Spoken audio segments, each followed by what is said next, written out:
Last lecture में हमने अपने अरिथमेटिक मीन की इंडिविजुअल सीरीज की थी और कुछ बेसिकली वर्ड प्रॉब्लम्स हमने करे थे एवरेज के ऊपर कि किस तरीके से वो डे टू डे लाइफ में आप उन एवरेजेस को यूज कर सकते हो। आज स्टूडेंट्स हम क्या करने वाले हैं, आज हम बात करने वाले हैं हमारी नेक्स्ट सीरीज की and that is discrete series. Okay, आज हम बात करने वाले हैं किस सीरीज की? आज हम बात करेंगे डिस्क्रीट सीरीज की। होपफुली आपको याद होगा, याद नहीं भी है तो कोई फर्क नहीं पड़ता, सुनो ध्यान से। मैंने आपसे कहा था स्टैटिस्टिकल सीरीज हमेशा तीन तरीके की होती हैं, ठीक है। स्टैटिस्टिकल सीरीज कितने तरीके की है? तीन, इंडिविजुअल, डिस्क्रीट और कॉन्टिन्यूअस, ठीक है। इंडिविजुअल सीरीज आपने कंप्लीट कर ली थी और मैंने आपसे ये कहा था एक बात याद रखनी कि मेथड्स हमेशा कितने रहेंगे? मेथड्स हमेशा आपके पास तीन ही रहेंगे मीन को कैलकुलेट करने के लिए। अरिथमेटिक मीन को कैलकुलेट करने के लिए तीन रहेंगे अरिथमेटिक मीन, क्योंकि आपको मैंने बताया था कि अरिथमेटिक मीन के अलावा हार्मोनिक मीन और ज्योमेट्रिक मीन भी होता है, ठीक है।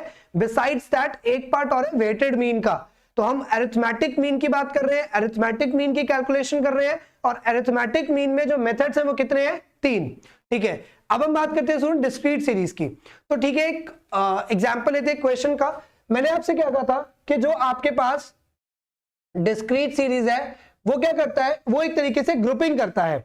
ग्रुपिंग का मतलब है कि जिसमें वो एक पर्टिकुलर ऑब्जर्वेशन को तो बता ही रहा है, बट ऑब्जर्वेशन के साथ साथ वो आपको क्या बताता है? उस चीज की रिपीटिशन, मतलब वो ऑब्जर्वेशन जो है वो कितने टाइम्स तक रिपीट हो रही है, वो उस चीज को भी आपको समझाता है। कौन? आपका डिस्क्रीट सीरीज। तो हमने लिखा मार्क्स, मार्क्स स्कोर करने वाले कितने होंगे? नंबर ऑफ स्टूडेंट्स भी आपको बताएगा। सिमिलरली स्टूडेंट क्या कर सकता है? सिमिलरली ये आपको बता सकता है कि एज फिर नंबर ऑफ स्टूडेंट के इतनी एज के कितने स्टूडेंट्स हैं। Same income, number of families के इतनी इनकम वाली कितनी फैमिलीज है। So basically discrete series a kind of grouping, जिसमें हम क्या करते हैं, जिसमें हम वो पर्टिकुलर जो ऑब्जर्वेशन है वो ऑब्जर्वेशन कितनी बार रिपीट होती है उसको क्या करते हैं? साथ में बताते हैं, ठीक है। सो ये इसकी आइडेंटिफिकेशन है। As I told you earlier, there will be no specific written on your question that this is your discrete series, continuous series और इंडिविजुअल सीरीज, राइट। आपको खुद आइडेंटिफाई करना पड़ेगा सीरीज के पैटर्न को देख करके, ठीक है। होपफुली अब आप कर लोगे।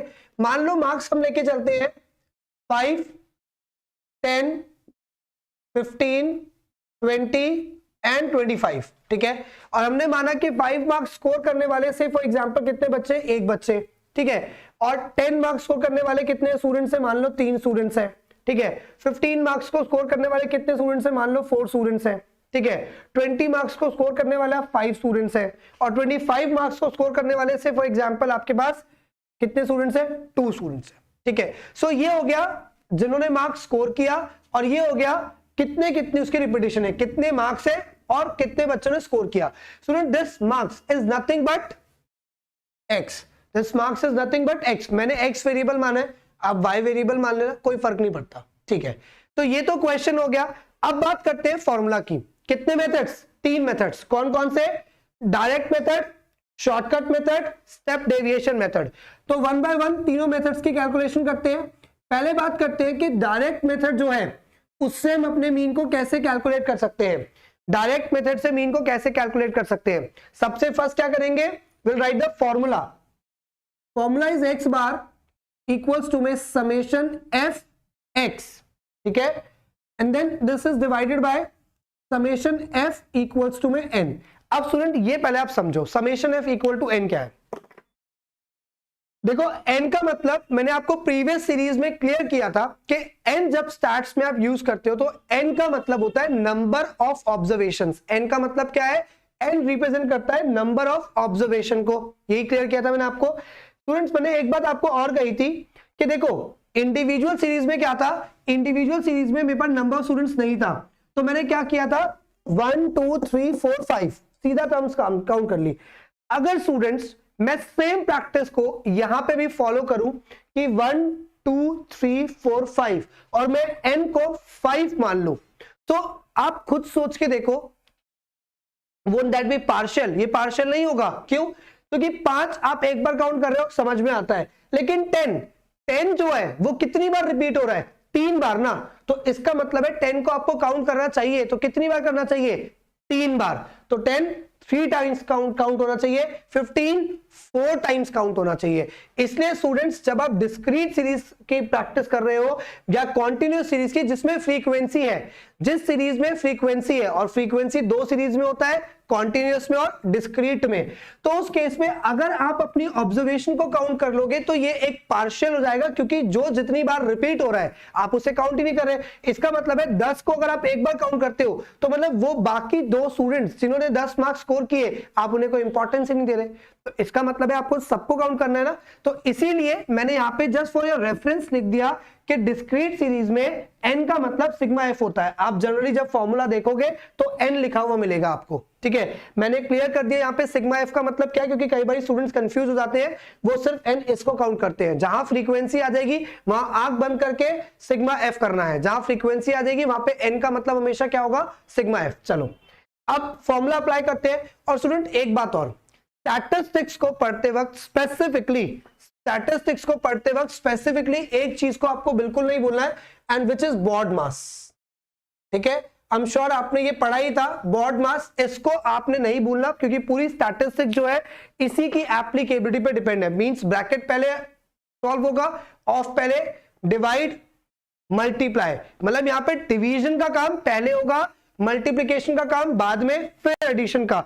3 सबसे ज्यादा जो चीजें होंगी बेसिकली हमें यही यूज करनी है चारों, ठीक है। डिवीजन, मल्टीप्लिकेशन, एडिशन, सब्ट्रैक्शन, जिस मैनर में है ना फॉर्मूला में उसी मैनर में आपको यूज करना है। क्योंकि क्या होता है कि कई बार आप अपने फ्रेंड से चीट करते वक्त फॉर्मूला तो देख भी लोगे, लेकिन वो एप्लीकेबल कैसे है वो बहुत मुश्किल हो जाता है स्टैटिस्टिक्स के अंदर। एप्लीकेबिलिटी पता होनी चाहिए, फॉर्मूला तो आप देख लोगे चलो, लेकिन वो अप्लाई कैसे हो रहा है, अप्लाई हमेशा बॉड मास के बेसिस पे होगा, ये चीज आपने याद रखनी है, ठीक है।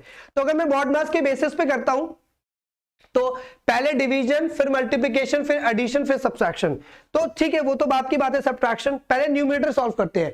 न्यूमरेटर में स्टूडेंट्स क्या है, सिग्मा fx। तो कई बार स्टूडेंट्स क्या करते हैं, कई बार स्टूडेंट्स f का टोटल करते हैं, ठीक है, एंड देन क्या करते हैं, and then multiply by x, ठीक है। मतलब पहले वो क्या करेंगे, पहले वो f का टोटल कर लेंगे, फिर क्या करेंगे, उसको x से मल्टीप्लाई करेंगे, जो कि स्टूडेंट्स क्या है, जो कि एंटायरली एक रॉन्ग प्रैक्टिस है। क्यों, क्योंकि मैंने कहा बॉड मास फॉलो करो। बॉड मास को फॉलो करने का मतलब है कि आपके पास पहले क्या होना चाहिए, मल्टीप्लिकेशन, पहले क्या होना चाहिए, मल्टीप्लिकेशन, देन बात करना एडिशन की। तो स्टूडेंट्स इस चीज को प्लीज, छोटी छोटी सी चीजें ये स्टैटिस्टिक्स में बहुत बड़ी गलती करवा देती है, ठीक है, याद रखना, ठीक है। तो समेशन एफ एक्स अपॉन में समेशन एफ, मतलब पहले एफ और एक्स को मल्टीप्लाई करो। सर एफ जो नंबर ऑफ फ्रीक्वेंसी है it is nothing but F only, ठीक है। और स्टूडेंट एक बात और, जब आप स्टैट्स में क्वेश्चन कर रहे होगे ना जिसमें आपकी कैलकुलेशन लंबे टाइम तक जाती है, तो मैं जनरली ऑफ्टनली क्या देखता हूँ, स्टूडेंट क्या करते हैं, यहाँ पे टेबल लिखा, आधी कैलकुलेशन यहाँ पे है, थोड़ी यहाँ पे है, थोड़ी यहाँ पे है, पूरी शीट इस तरीके से भर देते हैं, एंड देन फाइनली जो रिजल्ट आता है उन्हें खुद को नहीं पता चलता कहाँ मल्टीप्लाई कर रखा था और कहाँ प्लस कर रखा था। ये मैं हाईली रिकमेंड करूंगा, जिस पेज पे आप अपना क्वेश्चन कर रहे हो उस पेज को प्लीज स्पेयर दैट पेज, उस पेज को कुछ मत करना, किसी और पेज पे, किसी और जगह पे, अपने स्टार्टिंग में, एंड में, जहां मर्जी आपको गंद करना होगा वहां गंद करना, लेकिन उस पेज को छोड़ देना। और हमेशा इसको प्लीज टेबल के फॉर्मेट पे करना। ये मत करना कि ये 2 चीजें यहां लिखी है, अगली 2 चीजों की कैलकुलेशन इधर हो रही है, आगे यहां पे। इससे क्या होगा, जब आप वैल्यूज को देखोगे ना एक साथ तो प्रॉब्लम हो जाएगी, समझ नहीं आएगा कौन सी चीज कहां पे लिखी है। तो प्लीज फॉलो करना कि इस तरीके से आपके पास सारे के सारे जो कॉलम्स हो इस तरीके से आपके सामने लिखे हो, सो दैट जब भी आपको एनी टाइम कोई वैल्यू चाहिए हो तो आप उसे पहचान सको कि आपने इस कॉलम में लिखी हुई है, ठीक है। तो एफ एक्स निकालना है, तो पहले हम एफ एक्स निकालते हैं स्टूडेंट्स। एफ एक्स का मतलब है एफ और एक्स को मल्टीप्लाई करना है, तो एफ और एक्स को मल्टीप्लाई करते हैं। 5 times 1 5, 10 times 3 30, 15 times 4 60, 20 times 5 100, 25 times 2 50। तो अपने फॉर्मूला के अकॉर्डिंग हमने एफ एक्स का टोटल कर दिया, ठीक है, सॉरी एफ एक्स निकाल दिया। अब फॉर्मूला के अकॉर्डिंग आप मल्टीप्लाई कर चुके हो, अब करो क्या चीज, एडिशन। तो एडिशन करेंगे, समेशन है ना, समेशन करते हैं।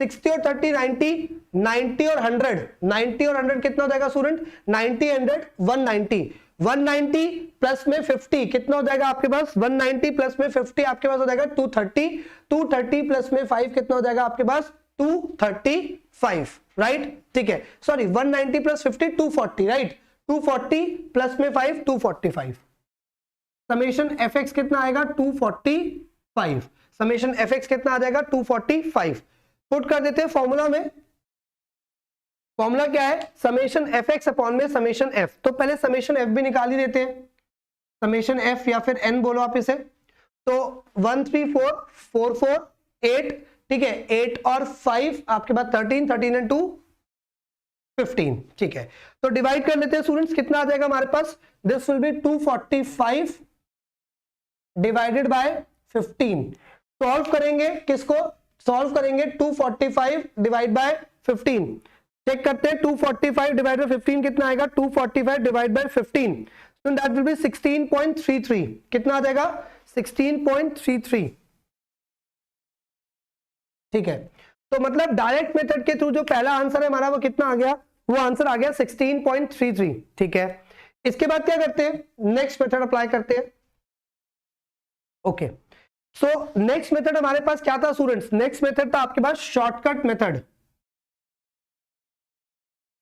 शॉर्टकट मेथड, ठीक है, अब अगर आप शॉर्टकट मेथड की बात करते हो तो शॉर्टकट मेथड को आप एक और नाम से जानते हो which is assumed mean method, ठीक है, फॉर्मूला की बात करते हैं कि x bar equals to a plus में सिग्मा एफ डी अपॉन में sigma F which is equal to n, ये बताया था मैंने आपको, ठीक है, a हम क्लियर कर चुके हैं, a स्टूडेंट्स हमारे पास क्या होता है, a का मतलब होता है अज्यूम्ड मीन, a का मतलब क्या होता है, a का मतलब होता है अज्यूम्ड मीन, और d का मतलब क्या होता है, d का मतलब होता है डेविएशन, a का मतलब क्या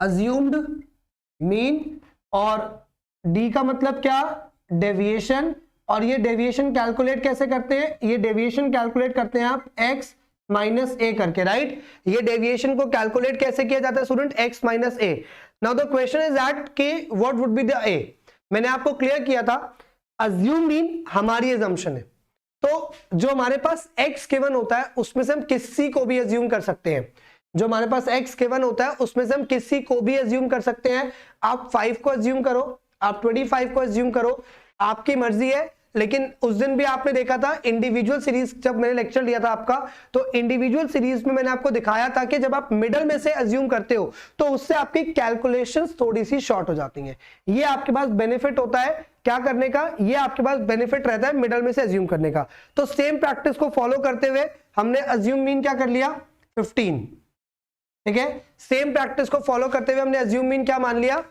15, ठीक है स्टूडेंट्स, आगे कैलकुलेशन करते हैं फिर इसी बात पे, सबसे पहले क्या निकालना पड़ेगा, डी निकालना पड़ेगा क्वेश्चन के अंदर, क्योंकि डी जब आएगा तभी तो एफ से मल्टीप्लाई हो पाएगा, तो पहले डी कैलकुलेट करते हैं स्टूडेंट, ठीक है,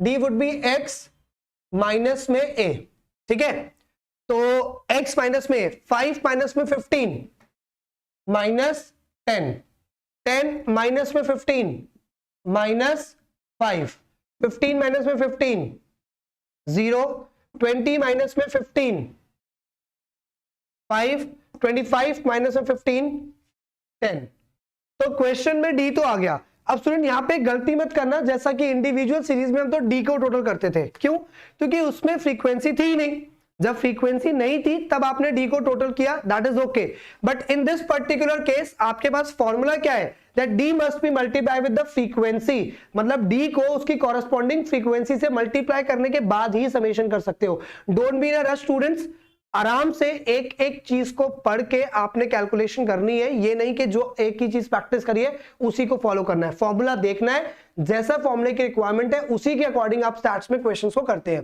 तो डी को मल्टीप्लाई करना जरूरी है किससे, फ्रीक्वेंसी से, ठीक है, तो मल्टीप्लाई करते हैं, this would be F D, ठीक है, क्या करेंगे, डी को मल्टीप्लाई करेंगे एफ से, corresponding frequency -10 into 1 -10, -5 into 3 -15, 0 into 4 0, 5 into 5 25, 10 into 2 20, ठीक है स्टूडेंट्स, ये हो गया मल्टीप्लिकेशन। अब अगेन बॉडमास का फॉर्मूला अप्लाई हो गया, हमारा बॉडमास का रूल अप्लाई हो गया, हमने मल्टीप्लाई कर दिया, now what we have to do, we have to add किसको, एफडी को, अब हम क्या करेंगे, समेशन एफडी करेंगे, राइट। अब क्या करेंगे, समेशन एफडी। ठीक है स्टूडेंट्स, देखो मिडिल में हमेशा अज्यूम करने का आपको फायदा होगा, लेकिन एक बात और बता देता हूं, समटाइम क्या होता है, सीरीज जो हमें गिवन होती है, जैसे ये तो चलो फिर भी मैं अज्यूम कर रहा था सीरीज, मैंने थोड़ा सा क्या कर लिया, एक पैटर्न में ले लिया। समटाइम क्या होता है, सीरीज पैटर्न में नहीं होती, ठीक है, तो मिडिल मोस्ट को अज्यूम करने से उतना फायदा भी नहीं होता। तो बस आपको मैं बता रहा हूं कि अजम्पशन जो है आपकी, अज्यूम मीन की जो अजम्पशन है वो आप पे इंटायरली आपकी चॉइस है, आप उसे सीरीज के कौन सी वैल्यू को अज्यूम करना चाह रहे हो। आप फर्स्ट को अज्यूम करो, आप लास्ट को अज्यूम करो, that is entirely your call students, ठीक है, उससे कोई फर्क नहीं पड़ेगा। लेकिन अगर पैटर्न में हो, अगर वो आपको पैटर्न में दिख जाए तो please go for the middle one, कोशिश करना जो बिल्कुल बीच में हो, ठीक है। अब ये मत कहना कि सर ये 6 दे रखे तो बीच वाली कौन सी होगी, तब किसी को भी ले लेना, राइट, ठीक है।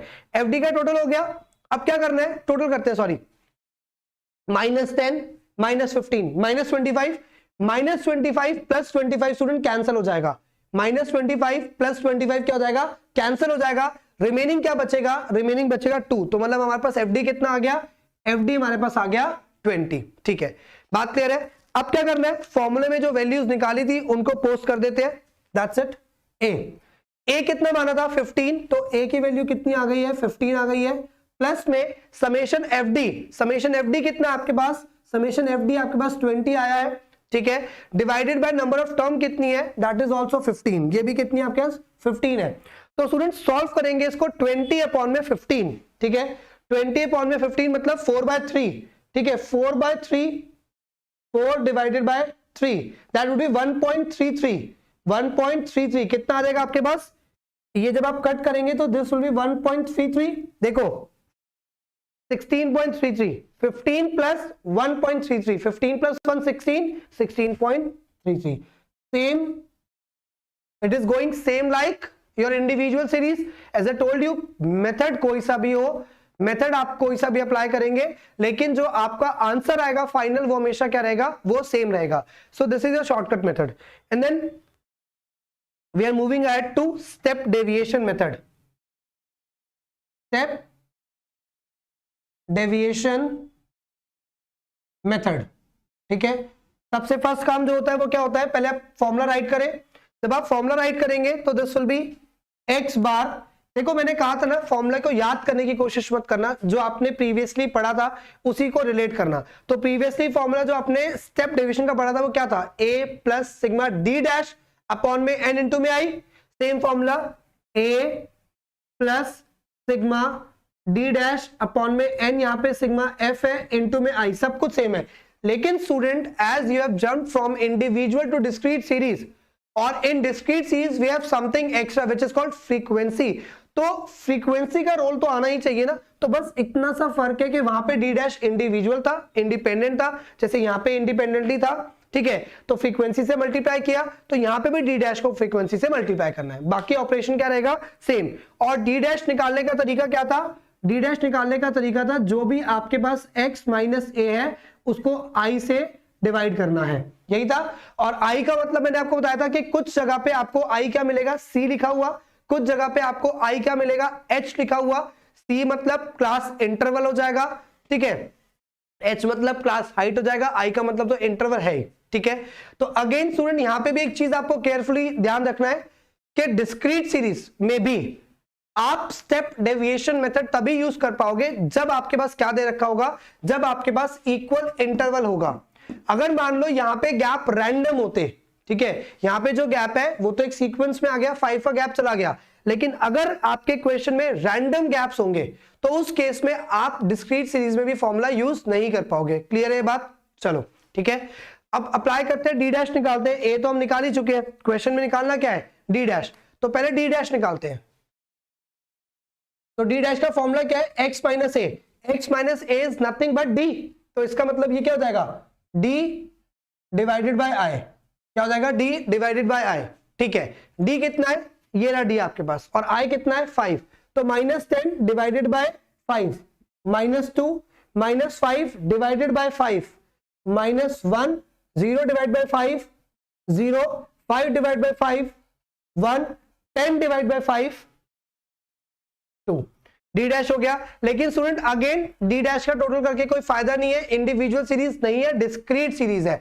तो फॉर्मूला के according D dash must be multiply with the corresponding frequency. तो फ्रीक्वेंसी से मल्टीप्लाई करेंगे, then F D dash. Okay, F D dash -2 times 1 -2। Students देखो फ्रीक्वेंसी 1 है, डी डैश -2 है, तो -2 times 1 -2, 3 times -1 -3, 4 times 0 0, 5 times 1 5 and 2 times 2 4। Total कर देंगे समेशन एफ डी डैश। तो जब हम समेशन एफ डी डैश निकालोगे स्टूडेंट्स तो कितना आ जाएगा, देखो -3 और -2 -5 और +5 कितना हो जाएगा, कैंसिल हो जाएगा 0, रिमेनिंग क्या रहेगा, सिर्फ 4। तो रिमेनिंग क्या है हमारे पास 4। ठीक है, अब क्या करना है, जस्ट जो वैल्यूज हमारे पास आई है, जो वैल्यूज हमने फाइंड आउट करी है, फिगर आउट करी है, उनको we have to put down in the formula. ठीक है, ए अज्यूमिंग हमने क्या लिया हुआ था 15, वो सेम चल रहा है तो ये 15 ही रहेगा। ठीक है, ए कितना हो गया 15 plus sigma F D dash कितना है 4। ठीक है, N equal to summation F, N equal to summation F कितना है आपके पास 15 इंटू में गैप जो है स्टूडेंट वो कितना दे रखा है आपको क्वेश्चन में 5, राइट। गैप कितना दे रखा है आपको 5, तो डिवाइड करोगे कितना हो जाएगा 4/3। यहां पे डिवाइड किया था वो भी कितना हो गया था 4/3। 4/3 का आंसर 1.33, तो 15 प्लस 1.33 कितना हो जाएगा आपके पास स्टूडेंट्स 16.33। तो आप तीनों ही फॉर्मूला से क्या कर सकते हो, तीनों ही फॉर्मूला से अपने पास मैच कर सकते हो। जो आपका आंसर है स्टैट्स में, तीनों मेथड का जो आंसर आया है मीन का वो क्या है, बिल्कुल सेम। तो student that is the idea, that is the whole idea. ये क्या आपके पास डिस्क्रीट सीरीज है। तो डिस्क्रीट सीरीज से इंडिविजुअल सीरीज में आपने क्या चेंज देखा, सिर्फ एक चीज का बेसिक चेंज है and that is the role of frequency. ठीक है, in discrete series the role of frequency comes in. आपके पास फ्रीक्वेंसी आ जाती है, frequency is nothing but the number of repetition, कि वो पर्टिकुलर वैल्यू जो है आपके पास वो कितनी बार रिपीट करती है अपने आप को। सो जितने टाइम्स वो रिपीट करेगी अपने आप को, वो उसकी क्या बन जाती है, वो उसकी फ्रीक्वेंसी बन जाती है। ठीक है स्टूडेंट्स, तो बेस्ड ऑन दीज 3 फॉर्मूलाज, ये 3 फॉर्मूलाज के बेसिस पे try to do as much as questions you can. आप अलग अलग क्वेश्चंस को करके देखना।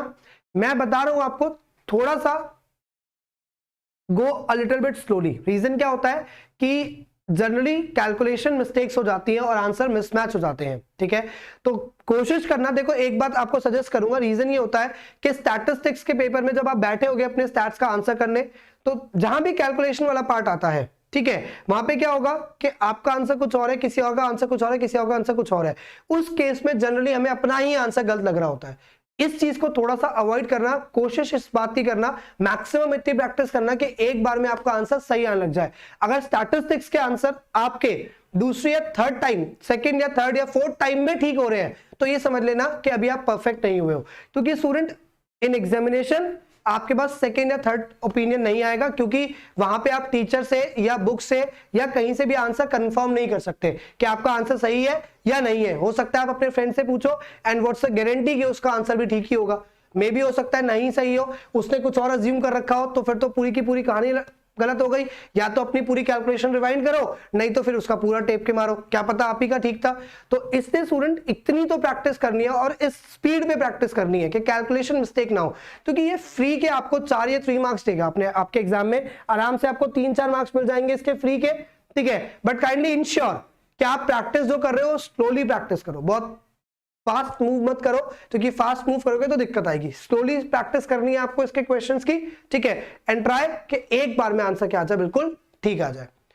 ओके, बाकी फिर नेक्स्ट क्लास में क्या करेंगे, नेक्स्ट क्लास में will start with continuous series, but before that कुछ क्वेश्चंस है, जैसे कि हमने कल लास्ट लेक्चर में क्या किया था, लास्ट लेक्चर में हमने प्रैक्टिस की थी कुछ क्वेश्चंस की, अगर आपको याद होगा तो वैसे ही क्या करेंगे, इसमें भी कुछ क्वेश्चंस की प्रैक्टिस करेंगे, मिसिंग फ्रीक्वेंसीज की, और हो सकता है कि ऑब्जर्वेशन भी मिसिंग हो, उन क्वेश्चंस की प्रैक्टिस करेंगे। Then will move ahead to our continuous series. Thanks.